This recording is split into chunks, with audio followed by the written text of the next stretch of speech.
Welcome, listeners of KexRT, your #1 station in Seattle. I'm your host, spinning the best tracks and sharing the most intriguing stories from our city. As we navigate through this crisp fall day, expect a sprinkling of local news, a dash of weather updates, and a generous helping of music. But hold on to your headphones, because today, we've got a special surprise on our hands. A mystery that will send shivers down your spine and make your hair stand on end. A package with no return address just arrived at the station, and inside, an old cassette labeled Halloween 1987. The package, nondescript and unassuming, piques my curiosity. The cassette, faded with age, feels heavy with untold stories. A sense of mystery hangs in the air as I slide the cassette into the player. The room fills with the mechanical whir of the tape beginning to spin. Anticipation prickles at the back of my neck. Let's see what secrets this old tape holds. The tape begins to play, and what I hear sends chills down my spine. A symphony of sounds, eerie and out of place, fills the room. Whispers, as if carried on the wind, weave a tapestry of cryptic messages. They're hushed, yet demanding, as if trying to communicate something vital. The words they form are obscure, like a foreign or ancient language, leaving me fumbling to decipher their meaning. Suddenly, the whispers give way to screams. They're distant, as though echoing from another time, another place. They're filled with such raw anguish, it's as if I can feel the terror seeping from the tape. Then, a haunting melody begins to play, an old song, melancholic and familiar, yet strangely distorted. It's a chilling contrast to the screams and whispers, adding an extra layer of unease. As I sit there, trying to unravel the enigma of these sounds, I can't shake off the sense of impending doom. But then, the phone rings. An unknown voice on the other end of the line warns me to stop. The tape, they say, is not what it seems. A cold shiver runs down my spine as the voice, eerily calm, insists that I'm now in danger.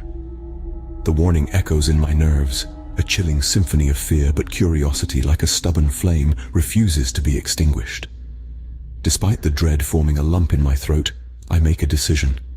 I have to know more about this tape, its origin, its story. I can't just leave it alone.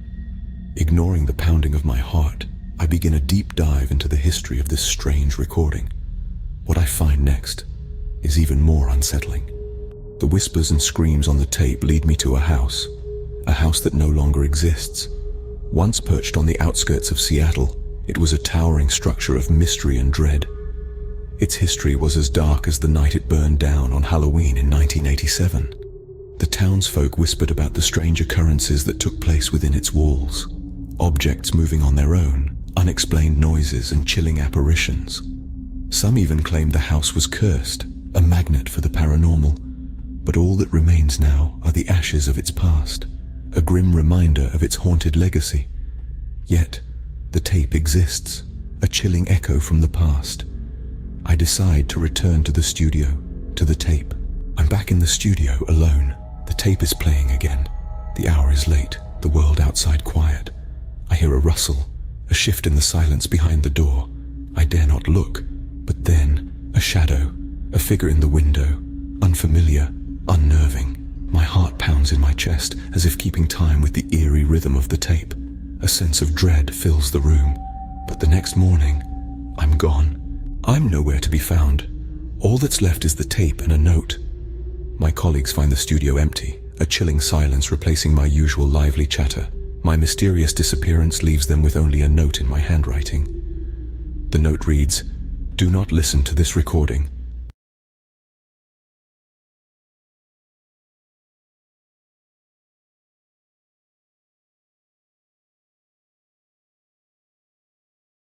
Some places hold secrets that are better left undiscovered." Among the cobblestone streets of Savannah, Georgia, there lies a particular establishment known for its uncanny charm, the historic Monroe Hotel.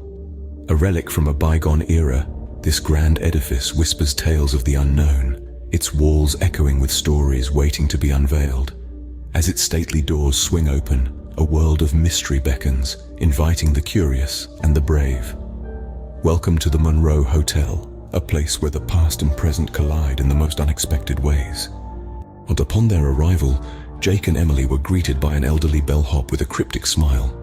His eyes, filled with tales untold, had a twinkle that hinted at the hotel's long history. In a raspy voice, he welcomed them, sharing stories of the Monroe's past and its special rooms. The couple exchanged a curious glance, their intrigue piqued. As they collected their room keys, the bellhop's smile widened, adding to the mystery. Little did they know what awaited them in their special room. As the couple settled into their room, Emily discovered an old black and white photo. Nestled in a dusty frame, the image was a haunting visage of a woman, her face etched with a cryptic smile. The date on the photo, October 31st, 1921, seemed to whisper tales from a forgotten era.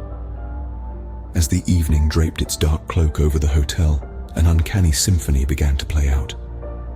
Faint footsteps echoed through the dimly lit hallway outside their room, each one a ghostly heartbeat in the silent night. A distant, disembodied female laughter flitted through the air, a spectral melody that danced with the shadows. The room, bathed in the pale glow of the moon, seemed to shiver with an unseen presence.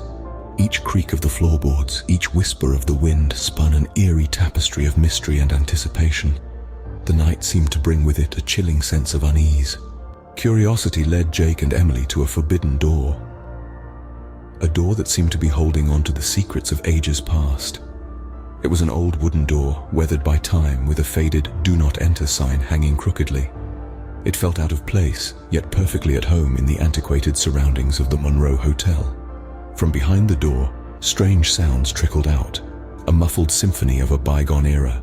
Music from the roaring 20s filled the air, punctuated by the soft rhythmic tapping of dancing shoes and the distant echo of laughter. It was as if the door was a portal, a gateway to the past, a past that was alive and celebrating.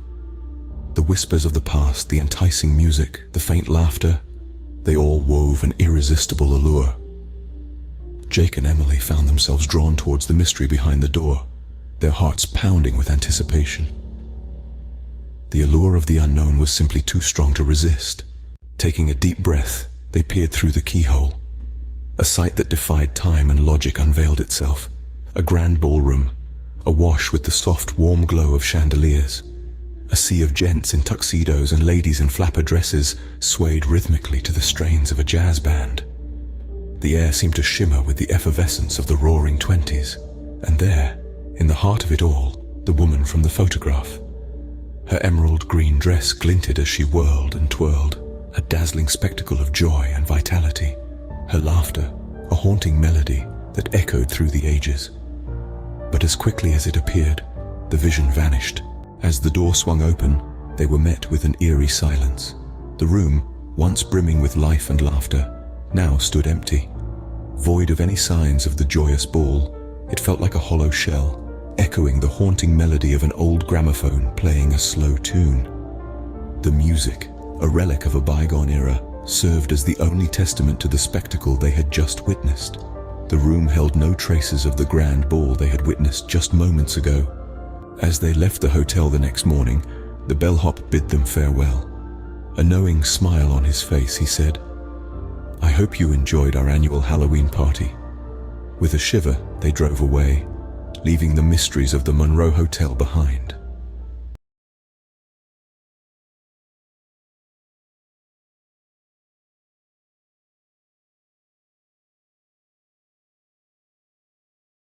Ever wondered what secrets lie in the old cemeteries? As I crossed the threshold into Greenwood Cemetery, an ancient resting place nestled in the heart of New Orleans, a shiver traces down my spine. The air, heavy with the scent of moss and old stone, is filled with an eerie silence. Rows upon rows of time-worn graves stretch out before me, each one a silent testament to lives long past. Among these ancient graves, I stumble upon the Famille Duval Mausoleum. Rumors have it that this is where strange events occur every Halloween. As I wander through the sea of old graves, I stumble upon an ancient mausoleum labeled Famille Duval. The intricate stonework and the eerie silence around it draw me in, and I decide to take a closer look. A sudden downpour forces me to seek shelter. and the mausoleum, despite its foreboding aura, seems to be the only viable option. Inside, it's as dark as the deepest abyss. I can't see anything, but I can hear whispers. Soft, indistinct, almost as if the wind is playing tricks on me. And footsteps. They're faint, but I can definitely hear them, echoing in the stone chamber. It's almost as if I'm not alone in here. Turning on my flashlight, I discover strange symbols on the walls. They seem old, ancient even, and I can't help but wonder what they might mean. The sounds grow louder. I feel something, or someone approaching. My heart pounds in my chest like a drum in a marching band, its rhythm echoing the whispers that surround me. The whispers morph into words, revealing a chilling message. You're not alone. The words hang in the air, their ghostly tendrils weaving around me as the walls seem to close in, their cold stone pressing against my back. My breath quickens, and I can taste the fear that has settled on my tongue. I reach for the door, desperate for escape, but my heart sinks as I find it unyielding. In a panic, I find the door has shut tight. Searching for another exit, I suddenly hear the singing of an old lullaby. It's a haunting melody, a tune that sends shivers down my spine. Its notes echo through the stone corridors, each syllable woven with sorrow and longing. The voice is ethereal, like a distant memory that's been lost to time. I can't shake off the feeling of dread that seizes me. It's as if the very walls are closing in.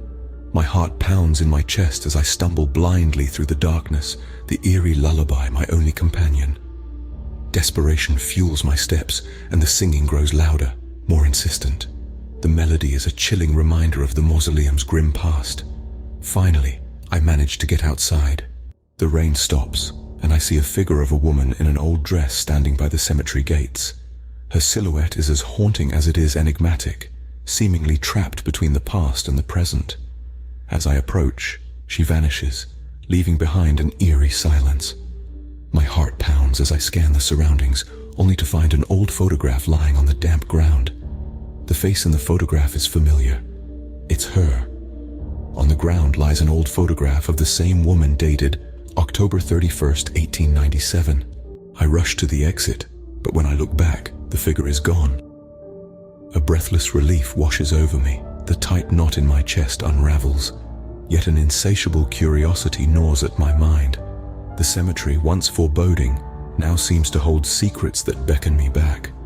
The lingering scent of the rain, the spectral silence, the cryptic symbols, and the haunting lullaby all weave an unsolved mystery. Who was that woman, and what did she want to tell me?